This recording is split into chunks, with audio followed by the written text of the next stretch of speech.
welcome to Bear Archery's Hunting 101 podcast, where hunters new and old come to learn and find inspiration from stories of hunts gone by.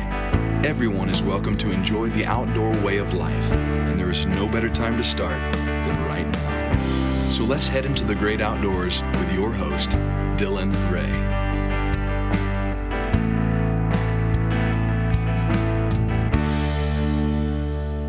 Welcome to Bear Archery's Hunting 101 podcast, as always, presented by our great friends over at ScentLok. And just so happens, I've got some guys on the phone today that can get you an incredible discount at ScentLok. ScentLok is by far leaps and bounds my favorite clothing. Simply put, they can get me all the way through the season from early to late, but also their carbon technology for maximum odor absorption is what really sets them apart in my eyes. Now, I want to share a little success story of a friend of mine. Texted me this morning and said he shot a buck, and I'm like, congratulations, man. I was so happy for him. And then he said, yeah, listen to your episode, and I implemented two things that you talked about in your episode. And he said, I was amazed at the confidence I had going into that hunt, which that right there is what this podcast is all about. Teach and to inspire and to help grow as outdoorsmen. And put it this way, I've got two pictures in the last week. After I told people to pee from their tree stand, I've gotten two pictures in the last week of people saying, I peed from my tree stand and this buck came right in. Guys, if you're not peeing in your tree stand, you better start. We've got some special guests on the phone. And again, some guests that not only have changed the way that I hunt, and I say that you'll understand why here in a second. They've changed the way I've hunted, but they've also opened up the door to a lot of people to understand better the rut and understand better different factors that play into a successful hunt, as far as wind direction and moon phases and cold fronts and barometric pressure and all of these things that sometimes can be difficult to wrap your mind around. They've changed the way that people can understand that. I am talking about the guys from HuntWise. We've got Andy Blanchard and Nate Huizinga on the phone with us. Gentlemen, how are you? Doing great. Awesome. Doing great, Dylan. Appreciate you having us on. Absolutely, guys. Thank you so much for coming on. I'm going to be as upfront and honest with everybody as I can. When choosing to work with HuntWise, and I told Nate this, when choosing to work with HuntWise, I personally pay for base map and I personally pay for OnX.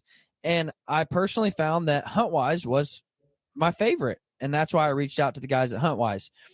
The platform is easy to use. The platform is easy to understand. The platform is easy to get around. And I really just enjoy the maps.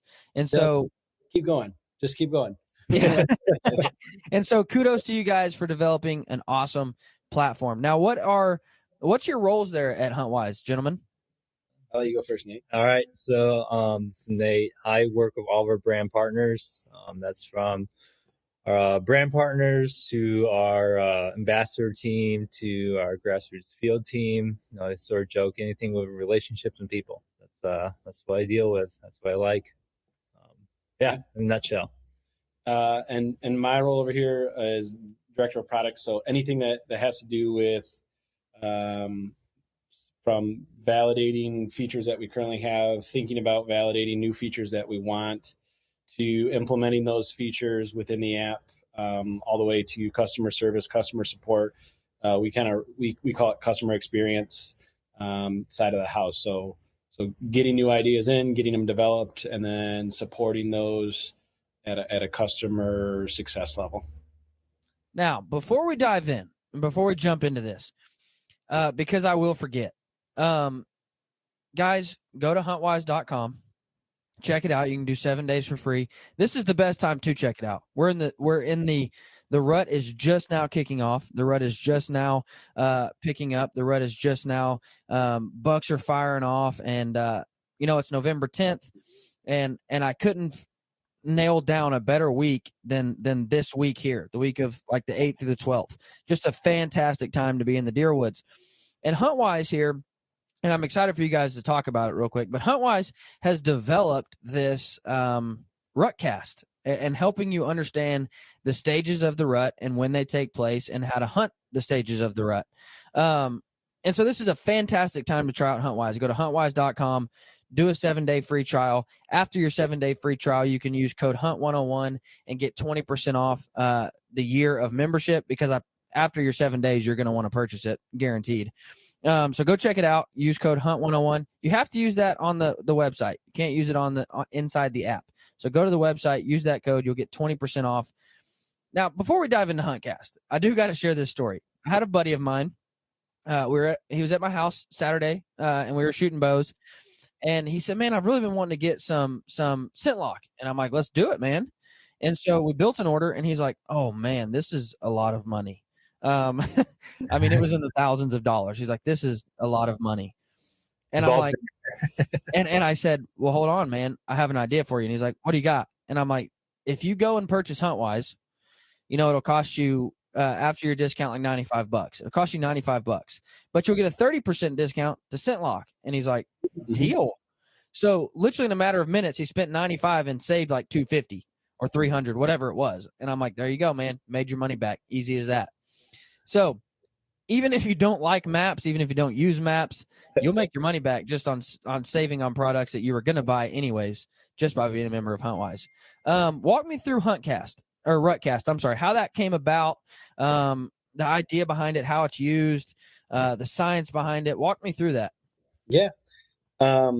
So we've had HuntCast, and the idea behind HuntCast is there's 20 plus or multiple characteristics that we put into our algorithm to understand animal or deer behavior, actually a number of animals, the behavior on how they move, when they move, why they move. You talked about it, moon phase barometer.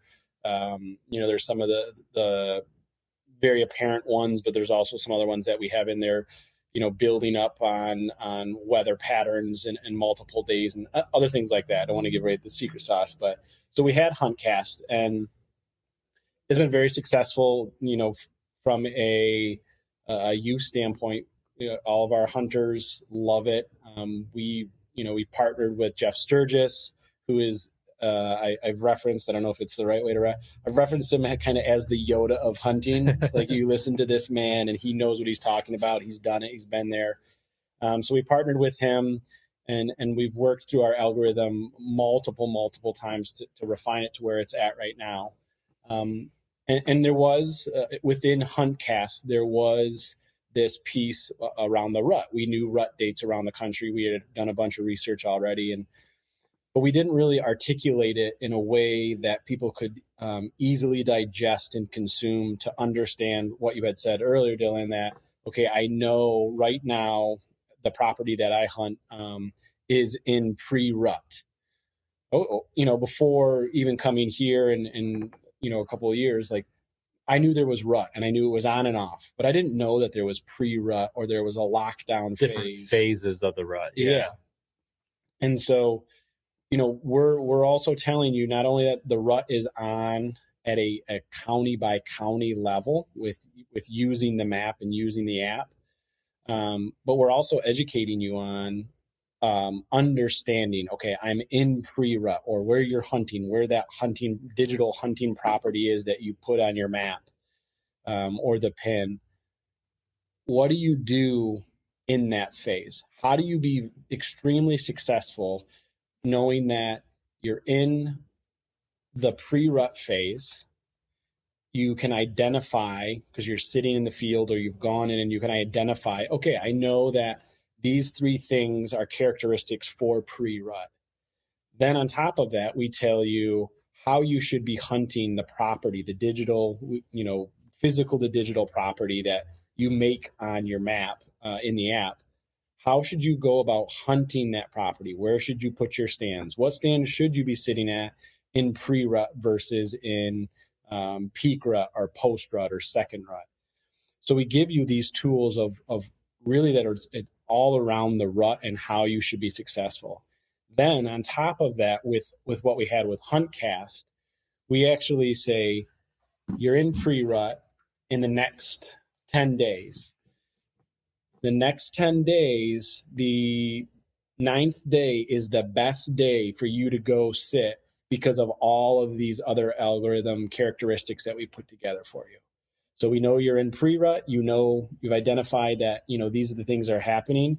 And then on top of that, this is the best day for you to go hunt. We joke internally that we do everything but pull the trigger for you.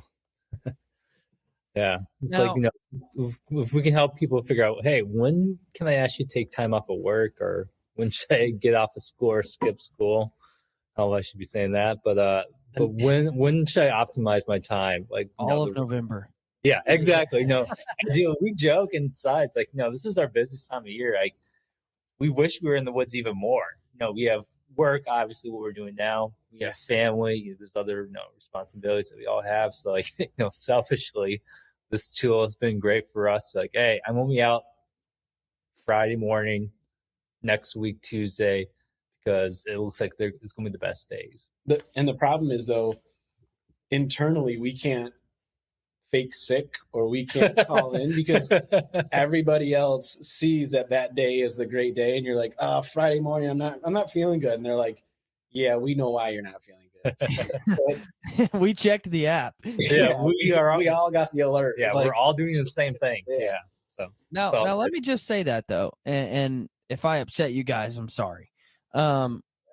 This is a best guess. And I say that I had to explain to my wife to that. I had to tell her, I'm like, well, because she was off work, and I said, babe, you need to go sit in your tree stand.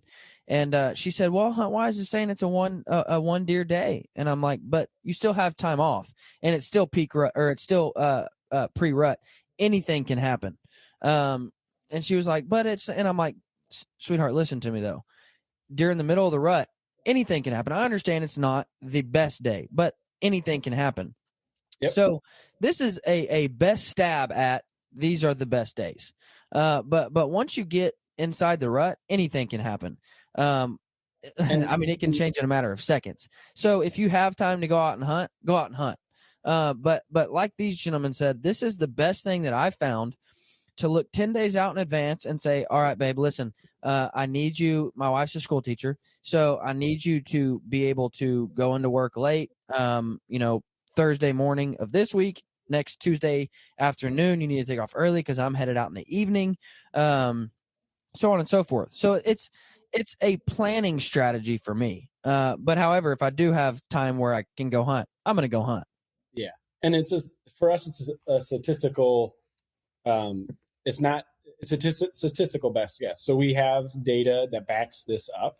We've done a lot of research this year. Actually, my team, my team is new this year. So we built this team, and then we've hired a GIS individual, and he's spent countless hours, pretty much the majority of this year, scraping deer data from state sources, from insurance sources, from PhD research papers on how to determine the best statistical days or statistical times that this is the peak rut. And one of the funny things that we found is that there's research out there that says car crashes correlate to peak rut. And it's hard to believe that, that is an anomaly or that actually happens. But statistically, it shows that the number of car crashes actually correlate to peak rut in most areas. And so, yeah, for us, it's, you obviously, if you have time off, we're not telling you not to go sit. Now Jeff Sturgis has talked about, finding like, well, I'll go fishing because I know today is just statistically not a great day to go hunting. Instead of putting my scent or the pressure into that stand, I'll go do something else. I'll practice my bow. But for a lot of us who don't get, all that time or have a bunch of time off to get out, for us, we just want, and probably the same thing with you, Dylan, we want people to get into the woods and have experiences and memories. The app is there to be a guide to tell you, hey, in 3 days, it's going to be the best day of the week. If you can get it off, great. If not, then, go when you can go. But statistically, we, from our algorithm, we say this is the best time to go. This is what you should be doing when you go out there. Yeah, no, absolutely. And it's funny that you mentioned car crashes because I tell everybody, I'm like, you start seeing a lot of dead deer on the side of the road, go hunting. There's three things in this world that don't cost you a dime and are good indicators that the rut's going on. Dead deer on the side of the road. I shouldn't say three things, but three resources you can use, and that's car crashes, dead deer on the side of the road. I always recommend, if you're going to a new area, if you're, say you're traveling to Illinois to hunt whitetails for a week, call your butcher in the area and call your taxidermist in the area, because they have nothing but gain in telling you that the rut's going on, or really, man, give it 3 days. That's when we see it kick off around here. They have an incredible amount of resources and data, because they see when the deer are coming in, they see when the big bucks are coming in, and they have nothing but gain in telling you that piece of information. So call your butchers, call your taxidermists, and say, hey, when is the rut kicking off in this area? When do you normally see it kicking off? Now, again, it's a best guess, because it can start 10 days earlier, it can start 10 days later than normal, it can but it's a good place to start. Yeah, and again, for us, there's no guarantee based on weather patterns. We've had customers get upset with us because they took days off because they planned out 2 weeks in advance to take this day off because that was the best day to go, and the weather changed, and the day changed to be 2 days after that because the weather pattern changed that we recommend as the best day of the week. And for us, it's just based on weather. It's based on all these characteristics that we can gather and then communicate back. But we can't change the weather. We can just tell you statistically, this is the best day that we suggest that you go hunting. How often do your weather is your weather updated inside the app? We've got it down in some competitive advantage. So I don't. We've got it down within 15 minutes. So that's something that we're working on, and something that we're continually trying to push is how do we like, one of the things, weather radar, is, and you're in the field, do you want to know that this weather pattern is pushing through? I have a great example of that. Nate and I are actually down in Kentucky. And Nate, we were sitting on the same farm, and we're all texting back and forth. And it wasn't a great day to go hunting from a hunt cast perspective. And then it starts to rain. And Jeff Sturgis was down there with us, and he texted and he said, "You know what? I'm getting out." And it was 6 o'clock. Like, this is like pinnacle of movement. I've seen some deer, and I was like, you know what? The weather doesn't look great. Jeff said he's done and he's getting out. And I texted we had a guide come, drop us off and I texted him and I said, "Come get me." And he was like, "What? You got an hour left?" And I was like, you know what? If the man says that, if Jeff says it's time to get out, the weather doesn't look great, the day for us to go out wasn't great. I don't want to leave my scent in the woods any longer. Or I don't want to be in the woods, but, yeah, for me, it was a matter of like, let's get out and not be in here. There's no need to waste time anymore in there. So from a weather standpoint, we're constantly updating the app for weather within it. Now, that is one thing that I'll mention, and you have to tread lightly when you say statements like this. But some of your most profound big buck killers are not the guys who go and spend the most time in the woods, but they're the guys who spend the right time in the woods. And they're not just out there just to be out there. And there's been times where used to when I was a kid, or when I didn't have 3 kids, I would just go out and hunt just to hunt. Like, it could be 95 degrees and I would be miserable, but it's deer season. I'm going to go sit in the woods. And now, I don't want to say I've matured, but I simply don't have the time anymore.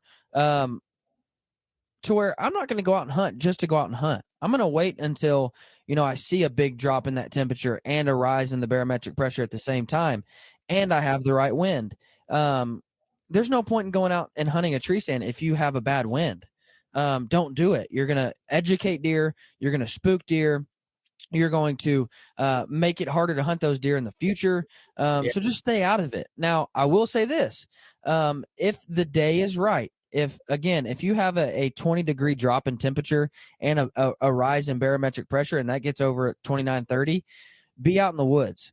But don't hunt a bad wind. I've went, actually just this last weekend, perfect example.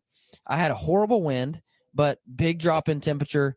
Storm was rolling in, barometric pressure was on the rise. I didn't have a stand hung for the right wind. So I went and tucked underneath a cedar tree, and I hunted, and I hunted with the right wind. So that's something I've learned over the years is I've noticed these guys. I'm like, wait a second, you've been out 3 times and you shoot a giant. Well, it's because those 3 times they went out was perfect. They waited. They were patient. They made sure, and oh crud, there's something moving in. I got to go out in the morning. And that's when they move in. They don't just hunt just to hunt. Yeah, I think there's something to that. I think, again, if you're trying to balance out family, work, other, priorities that you have to manage and balance out, you sort of have to be smart with your time. It's almost like if there were, quote unquote, like a throwaway stand or a hunt area where, maybe a place you'll always go and go out and hunt no matter what, that's fine. But you might have those specific hunt areas, stands that you won't touch unless it's the right wind, the right weather conditions. Now let me just tell you what I do. I've kind of worked a new tree stand system, and it works for me. This might not work for everybody, but it works for me. And I know there's several tree stand companies that make something like this. But I use a tree stand called Novix, and they have a hanging hook, which basically, I might have 6 sets hung that just have steps and a hook up there. And then depending on the wind, I can carry my tree stand in and hang that set. And that's what's really worked for me, kept me fluid. I know a lot of guys are saddle hunters. I simply haven't taken that dive yet, but this works for me because I can have, I don't have to spend thousands of dollars on 20 tree stands. Yes. But I can have 6 or 7 different setups with just steps and a hook. And then all I got to do is carry my tree stand in, put it on the hook, and set for my hunt. And that's really worked for me in being able to be fluid in a wind direction and where I need to hunt, when I need to hunt. Yeah, that's awesome. Yeah, no, it's so funny too, Dylan. Like the guys at Novix, we work with those guys as well. So same thing with ScentLock. Wait, is there a discount in the app? Yeah, man. Oh, crap. Sir. Yes, sir. I could have saved money this week then. Potentially. Very much potentially. Dang it. See, you always got to check the discounts before you go purchase something. Yes, sir. Yes, sir. And it's funny how many times you made that mention earlier about ScentLock and saving money. How many times the amount of money you save actually, if you look, this is how I've justified it to my wife multiple times. Like the amount of money that I've saved pays for the app itself multiple times over. Now, it doesn't always go over well when you explain it that way, but the idea is if you're saving the value of the app, not only are you saving that money, but the app, what it brings to you in terms of service and getting you in the stand at the right, the right wind at the right time and using the product that you just bought, it's a win-win.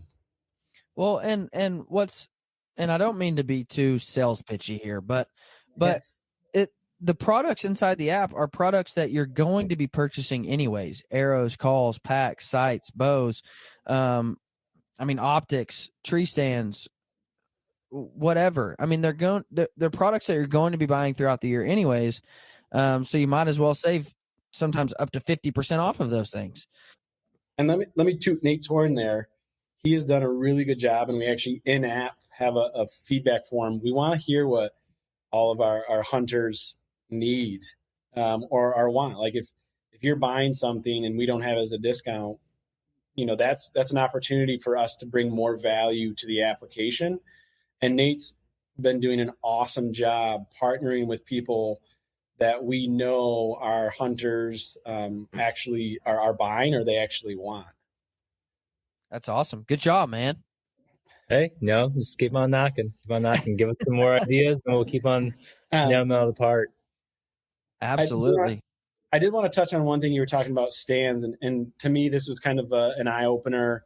And I was with you. Like, my parents have 80 acres, so I would just go out and sit, and I didn't really think about the wind or think about putting my scent in the field to educate the deer. And one of the things I've found, again, not to be too salesy, but I actually use it and I really love it in the app, is you can compare stands, all of the stands that you put down.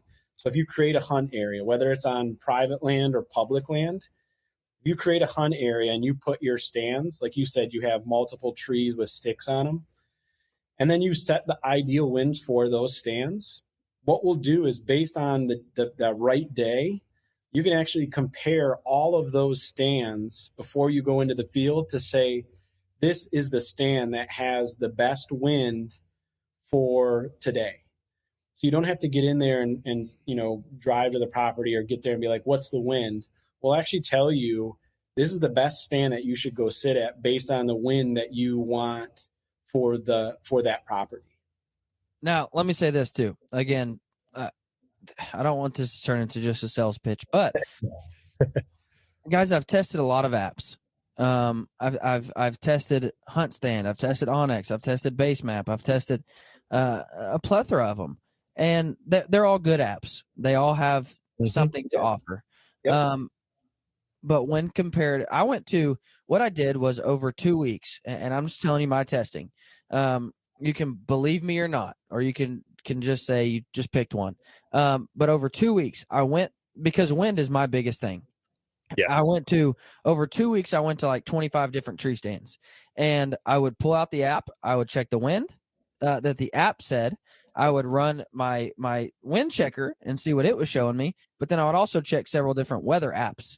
And I found HuntWise to be the most accurate on the wind direction. Yeah. I think that's something we work really hard on. Like, no, same thing. There's aspects that I think we're going to be working at calculating even more accurately. But yeah, I think that's something we really take pride in, because we know like wind's one of the most important aspects of hunting. Now, I'm not going to tell you which I found to be the least accurate, because I did find one to be the least accurate. Yes, sir. No, I mean, all the apps have, we don't want to throw anybody under the bus. All the apps have great things they do and bad things they do. And we're in that, that boat as well. But we think what we try very, very hard to do we're hunters ourselves, but also we want to provide the best value, is these really important aspects of hunting. We spend a lot of time and energy researching and trying to give the hunter the best experience when they're using the app itself. Yeah. One of the theses is that when I started here is I want the app, I want my team to be extremely hyper-focused on the customer, hyper-focused on the hunter, understanding what they want.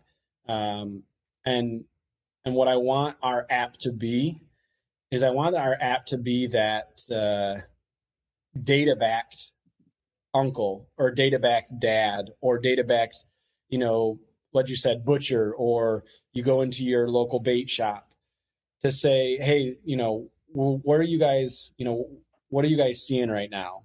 And for us, I want that app to be that guide that you can rely on to get into the field, find the best stand on the best day, using the best equipment to be successful, because all of that creates memories and experiences that not only do you remember and you put on your wall, but also you bring people that aren't in the hunting industry, whether it's your kids or whether it's a friend from college or your next door neighbor. We want you to be successful and use us as a guide, so then you bring more people into it because of these amazing memories that you make through the app. Yeah, right, man. That's what it's all about. And before we move on, I got to give a quick thank you, and it goes hand in hand with the guys at HuntWise. I use, and I have for a couple of years now, a trail cam called Wise Eye Technology, and their camera works with an app called Hunt Control. And basically, it'll pull all of your pictures into one app, and it'll show you each deer. It's got antler recognition technology. So if I've named a deer, Tall Tines, it'll put all of Tall Tines' picture into one folder, but then it'll also break it down as to when he's coming in for temperatures, wind directions, barometric pressures, and I can really work on nailing down that buck. So WiseEye, in my opinion, really is the wisest trail camera that you can get. And so, guys, go check out WiseEye technology. My friends over at Universal Outdoor Products will hook you up on some great deals for WiseEye. So go check those guys out, because they go hand in hand with HuntWise and being able to map out, when are these deer coming in, when should I be in the field. Nate, you mentioned something in a prior conversation about your aspect of archery. Now, when we dive into this, my hope is this, that somebody is tuned into this podcast and you're not a bow hunter. Mm-hmm. I want to talk about why to take that leap into bow hunting. Or maybe you're a compound hunter and you've been on the verge of wanting to try shooting a recurve. Maybe this will tip the scales in the favor of you giving it a shot and giving it a try. How do you describe, you described archery hunting as in a specific way. How'd you describe that? Yeah, I think the way worded it was like, it's that pursuit of perfection. It's that pursuit of getting those biomechanics, that repetition over and over, to get that perfect shot. I think I was talking an example of, like, when we were communicating archery to non-hunters, even, it's like, it's that perfect golf swing, it's that, perfect casts when you're fly fishing. It's just that repetition of, biomechanics that you've just trained and honed in to get that consistent, perfect shot off. I think that's that pursuit of perfection that I think embodies a lot of archery. And it's that hunger and it's that drive that makes you want to keep getting better, be more consistent. And I think it's addictive. I think, we'll spend countless hours over the year just like keep on shooting, because you just know it's enjoyable for yourself, it clears your mind, but then too, it's that preparation of when you're in the stand in the moment, drawn back, that you can make that perfect shot that does that animal of service. That's a clean, well-placed shot. Yeah. Pursue perfection. Yep. I would say not only mechanics, which obviously that's the biggest thing. You can never outwork bad mechanics. And that's something that's hard to accept for a lot of people.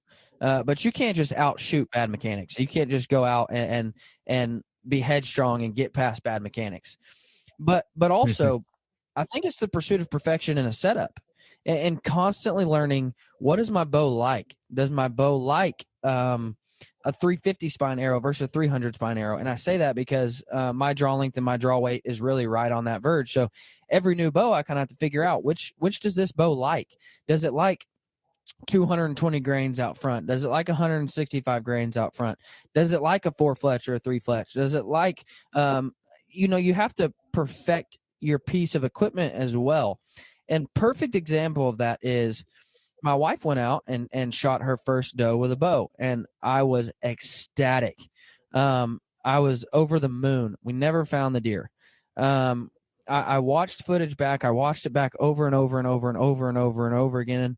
And I think she clipped a little bit of shoulder, and with a 43-pound draw weight, 42-pound draw weight, it just couldn't make it in. She got 5 to 6 inches of penetration, and the deer, I believe, lived. So what we did, we came home and I said, all right, babe, listen, we got to work for 1 week to get your draw weight up. We got it to 47 pounds. We saw a 5-pound increase in draw weight.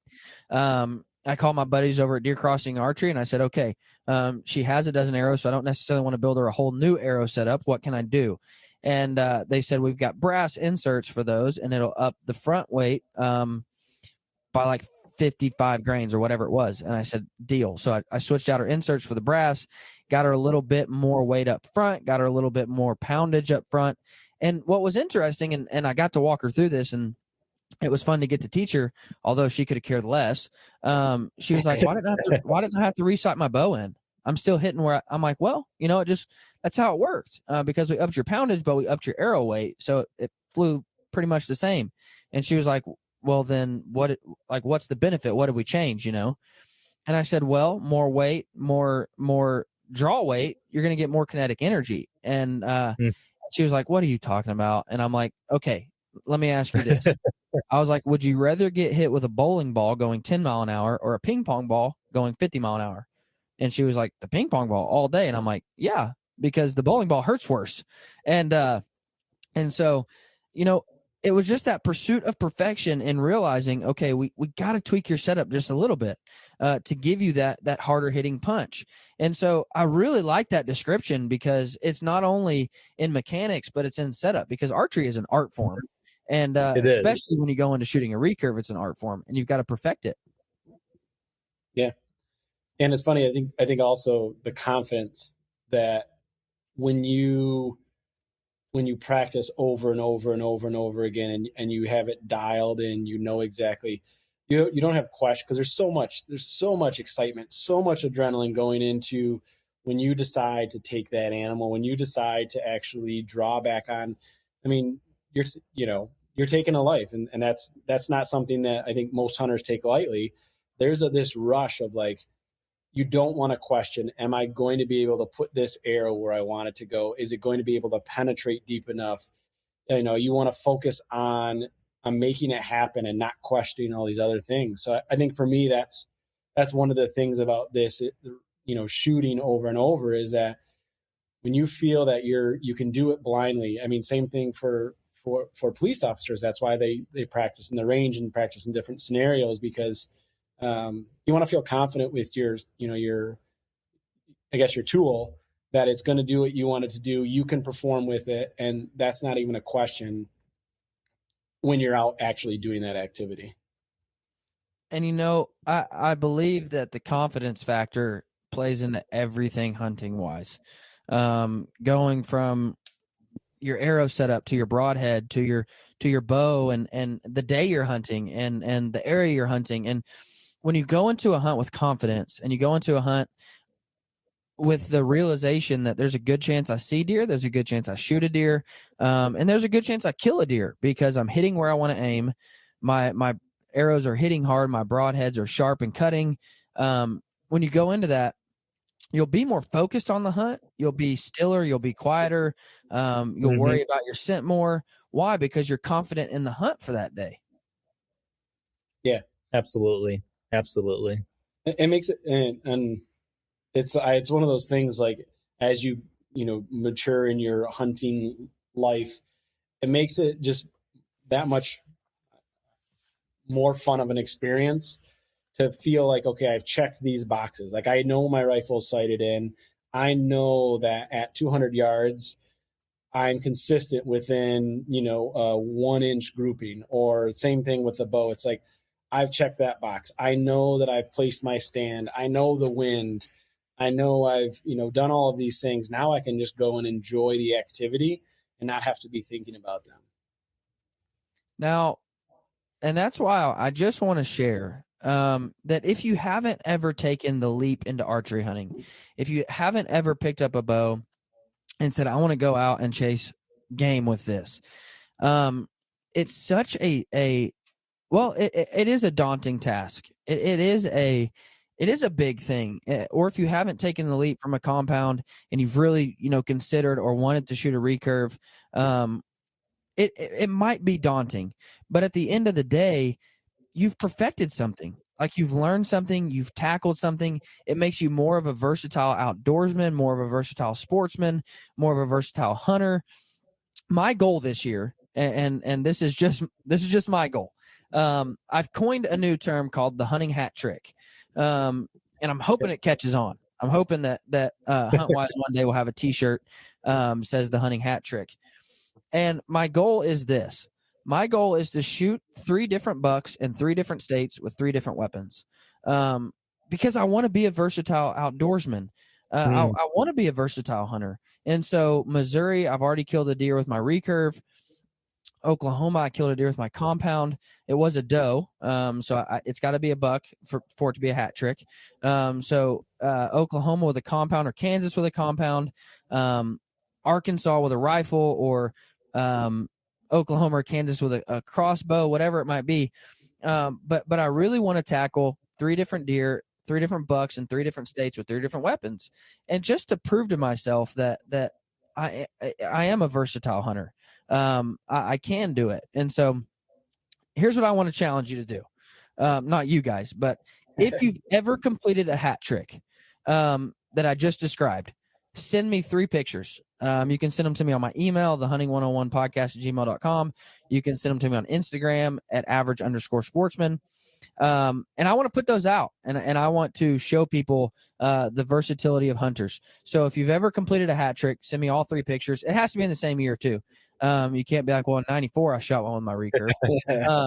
Same year. So if you've ever completed that, send me those 3 pictures, and I'd love to celebrate that with you. I'd love to put it out and build some momentum behind this hat trick deal. I love it. That's awesome. That's awesome. I think, just in life in general, the pursuit of a new challenge, like, it's such a huge, I think, thing that we need to keep on doing more and more. Like, from learning a different way to hunt, different, tool. It's another challenge, and challenges are good. They make you a better person. So I love the idea of the hat trick.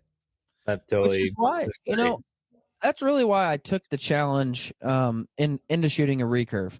And people ask me all the time, so are you recurve exclusive now? And I said, absolutely not. That was the complete opposite of why I wanted to shoot a recurve. That was, and trust me, it's fun enough, and it's challenging enough, and it's therapeutic enough to where I certainly could only shoot a recurve the rest of my life. But that's the complete opposite of why I wanted to switch. I wanted to be more versatile. I didn't want to go to one weapon only. I want to be versatile across the board. And I want to have that pursuit of perfection in all different kinds of shooting, with a compound, with a recurve, with a crossbow, with a rifle, with a shotgun, with a slingshot, whatever it might be. I wanted that versatility. I didn't want to limit myself to one. I just had a friend who they're like awesome hunters, extreme hunters. And their daughter just got a rabbit with a blow dart. And I was like, really? What? Yeah. They're, they didn't want to send her off. She's still too young to go off and hunt by herself. And so they were like, listen, here's a blow dart. You can practice in the backyard. And I don't know the full story behind it, but I just know that she got this rabbit with a blow dart. And I was like, that is impressive. Like, as a kid, I always wanted one, but to actually pursue an animal, I wanted to shoot my brother with it is really what I wanted to do, but to pursue a hunting passion with this thing, I was extremely impressed. That's actually very impressive. Like, I'm very curious on, like, what's that, like, the range of a blow dart.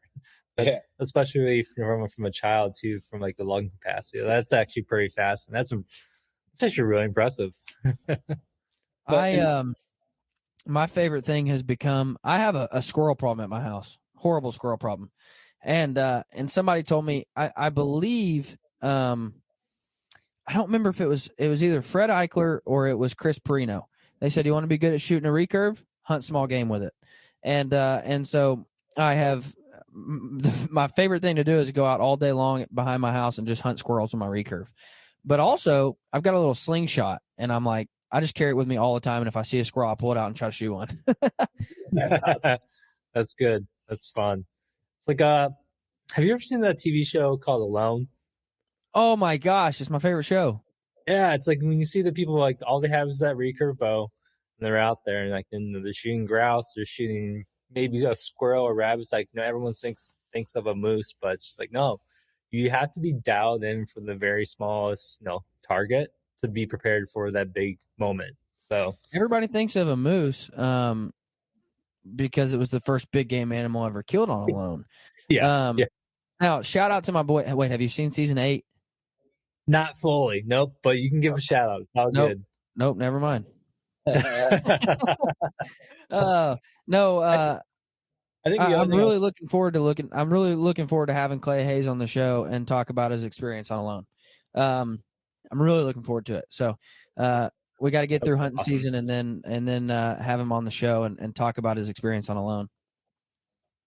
The one thing that I love about that, the idea of shooting animal or shooting game that isn't consistent with standing in, being in your tree stand, the distance when they come in, or where they're coming in, that's 25 yards. What I really love the idea is that not only are you have to dial in your bow and you have to make sure that you're consistent hitting that 25, 40, 45 yards within a small grouping, but the challenge of then identifying how far that animal is in between where that 25 yards that you can sit a target out and all day hit it, but then you put the dynamic of, is it at 32, is it at 28?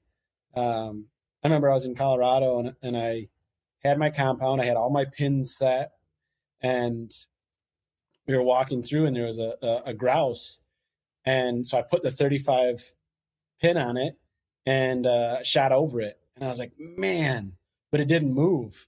So I was like, well, this is really cool that I get the opportunity in the field to, I didn't pull my rangefinder out because we were walking, to actually practice ranging. And the next shot, I stuck it and actually stuck it right there. And then later in that hunt, I had the same opportunity again to shoot another one.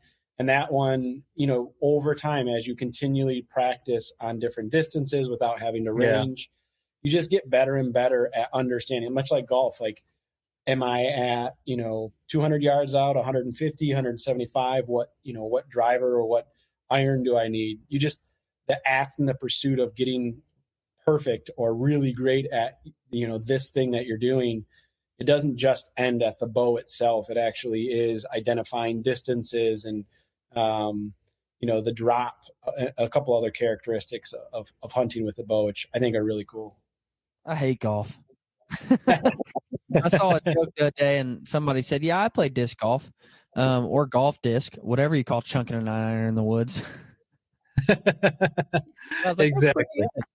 Yeah. I think, the people who take, this is the one thing I hope for, anyone who's out there who's interested at, picking up a bow for the first time, who maybe does enjoy golf, like, hey, this is just another activity. You can use those same practice of mechanics that you've done with golf, just in a different format. It's, a lot of the same disciplines that, hey, try something new, pick up a new challenge. They'll be good for you, whether it's picking up a bow, pick up a fly rod, or whatever it is. Pick something new that will challenge you. Now, speaking of art, you guys got to go check out my friends over at Selway Archery. They make the finest traditional quivers on planet Earth. I'm looking at one that was custom made. It's a hood. It's a leather hood, and they custom engraved or put on the podcast logo on that leather hood. But they are the finest pieces of traditional equipment I think I've ever found. They're beautifully made. They're a piece of art, but they're also very, very, very functional. So go check out Selway Archery for all of your traditional archery quiver needs, because they are hands down, in my opinion, the best. And they've got the awesome Grayling quiver, which is Fred Bear branded, the old school Bear Archery logo. So if you're a diehard bear archery guy, you've got to check out the Grayling quiver from Selway. It is awesome. What were you wanting to say, Andy?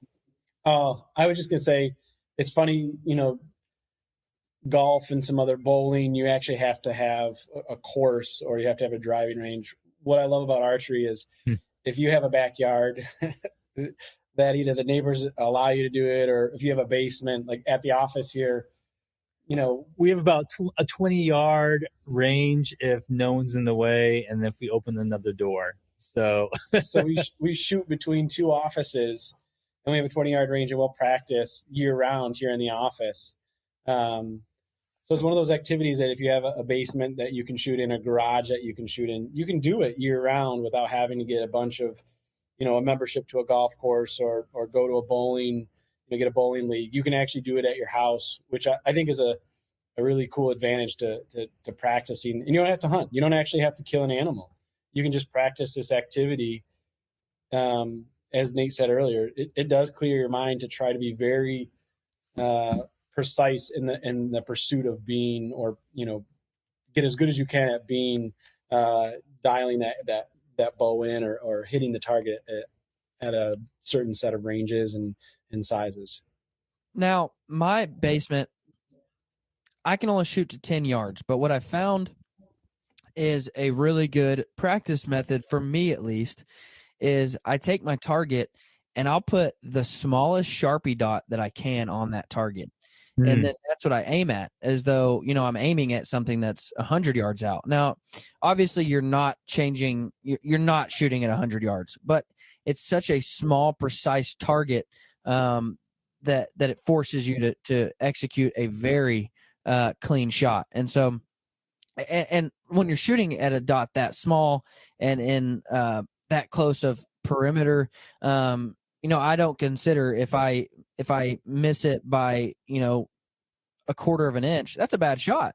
Because then if it's at 100 yards, well, you miss by 2 feet. So that's how I practice if I have to practice close and indoors. And, I just put that small, tiny dot on that target. And that's how I practice. Aim small, miss small. You got, that's Absolutely. such a tried and true, a term that, totally resounds of archery for sure. Yeah. Thanks a lot. No, not Braveheart. Or is it Braveheart? Patriot. The Patriot. Yes. The Patriot.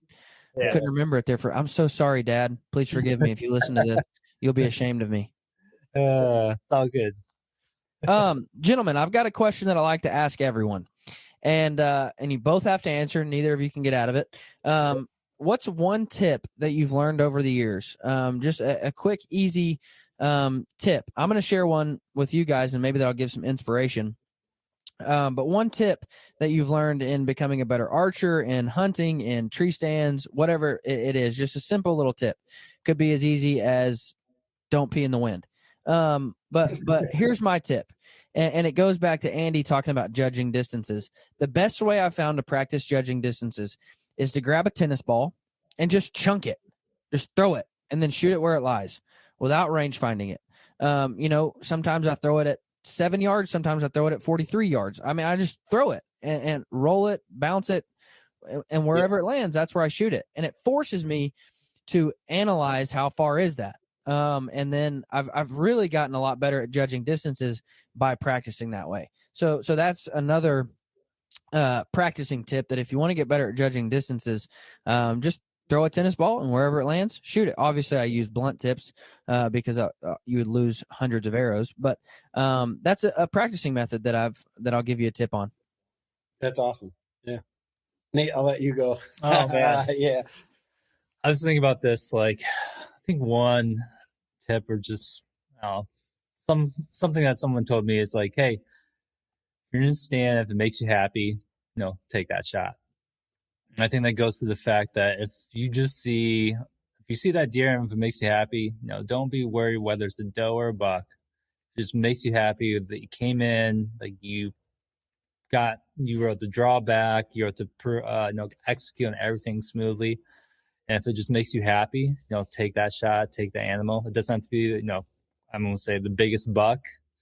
And that's where it's like, hey, if it just makes you happy, take the shot. Don't feel pressure about having to have the biggest rack or whatever it is, or what will people say if I shoot a smaller deer? Given the circumstances. But yeah, if it makes you happy, take that shot. If it was big enough to shoot, it was the big one. That's all I can say. Yep.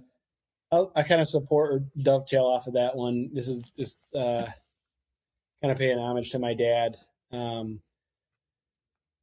For me, he was super by the book. You don't break the rules. You don't shoot on someone else's property. You don't take a bad shot. There's always tomorrow. Don't take a bad shot. Don't try to push the shot. Don't try to, just because you saw that buck today and you're worried that you won't get to see it again, it wasn't the right shot. And so for me, I've learned over the years, I hated that, because I always, whenever you see that big one, it's like, oh, I should take it.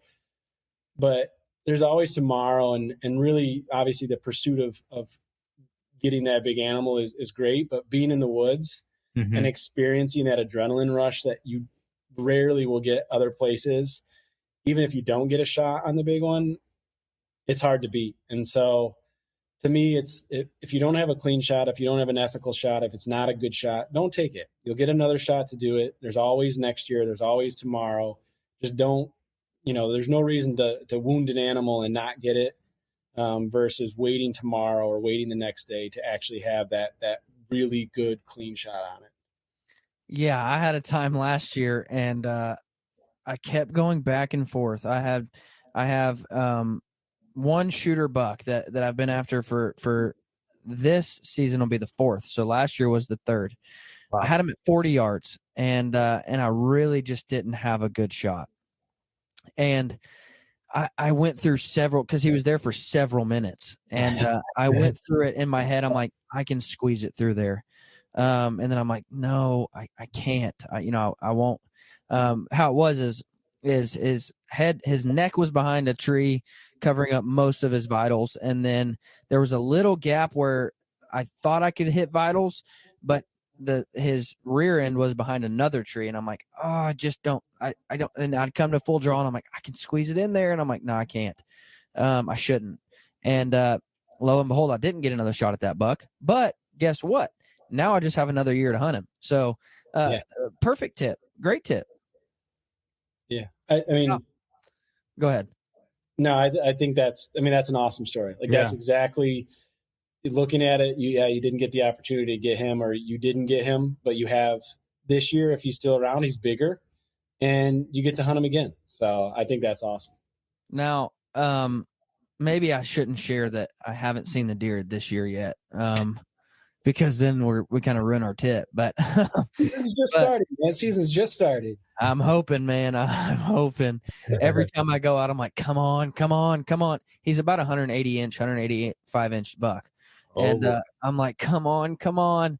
And I just haven't seen him again yet. But there's still time. There's still time. Now, one thing I'm also very passionate about is the cooking of wild game. I love eating wild game. I probably eat venison 3 times a week, maybe 4 times a week. I love cooking and eating what I harvest. I work with some really awesome guys over at Rebel 6 Rubs. They have 9 different rubs for all different kinds of wild game. And so I like to ask my listener, or I'm sorry, I like to ask my guest, what's one thing, maybe one wild game that you love, one wild game that you hate, one specific recipe that you make really well? What do you got for me?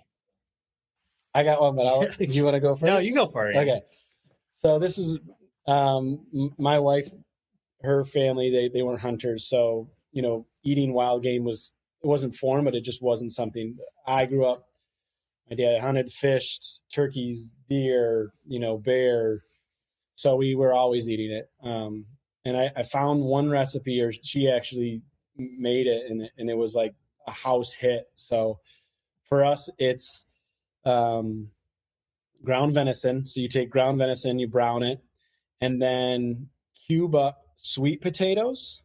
So probably 1 inch by 1 inch cube sweet potatoes, a 1/4 cup of water. So brown the venison, cube the sweet potatoes, put the sweet potatoes in with a 1/4 cup of water, and steam them for about 10 minutes. Now, all of this timing and measurement, I don't know the exact, but you do that so the sweet potatoes are soft.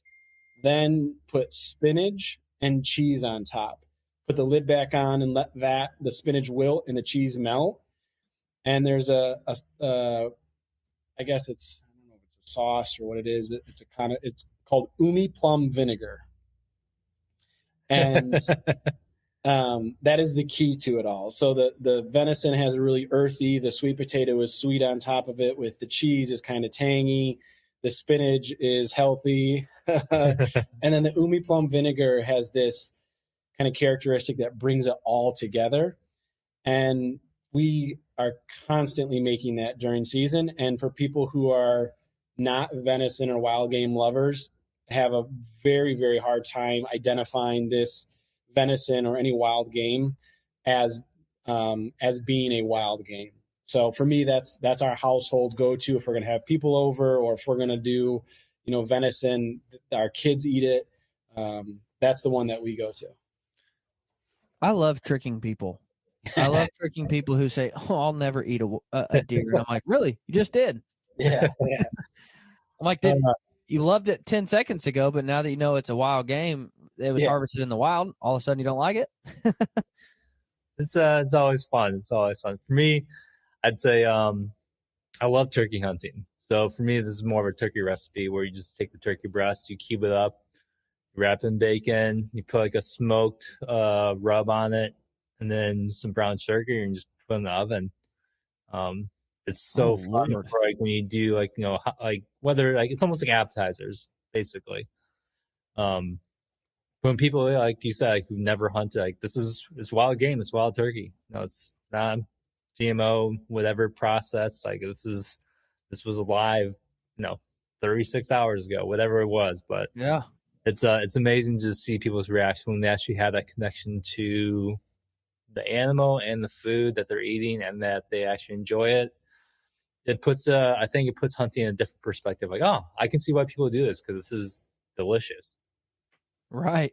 Now, that was I was having some friends over the night, and I had already told them I want to make you some venison carne asada steak tacos, and they were like, "Deal, that sounds good." And there was a couple people in that group who had never had wild game, and I was really excited for them to partake. And that doe I shot in Oklahoma with my compound was the night before that party was supposed to take place. And so I was like, oh, this is going to be fantastic. So I ripped the back straps and the tenderloins out of that buck, took it home, and they had backstrap that literally had been out of the deer for, 18 hours. And it had been soaking in salt water for 18 hours, pulled out all the blood, all the gaminess, and they loved it. They absolutely loved it. I used a little bit of the spicy deer rub from Rebel 6, and maybe a little bit too much because my kids thought it was too hot, but it was fantastic. Guys, go check out Rebel 6 rubs. You can use code BEAR101 at checkout for a discount. And they've got different rubs to cover all of your wild game, from fish to bear to waterfowl and turkeys. Go check out Rebel 6 rubs. Guys, thank you so much for coming on. I appreciate your time. I appreciate your platform.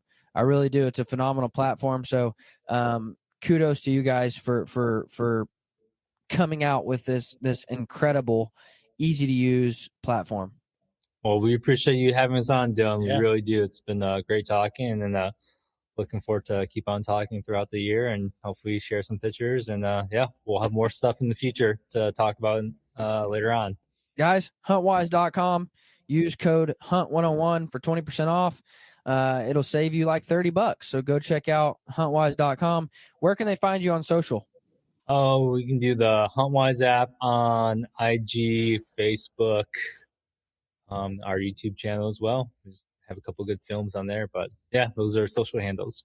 All right, gentlemen. Thank you so much for coming on. Guys, thank you for listening. Have a great rest of your season, and go enjoy that rut, because it is kicking off. You might be listening to this on your way to your tree stand. Make sure and pee from it, because it will help you. Thank you guys for coming on. Thank you for listening. Y'all have a great week. Take care. See you.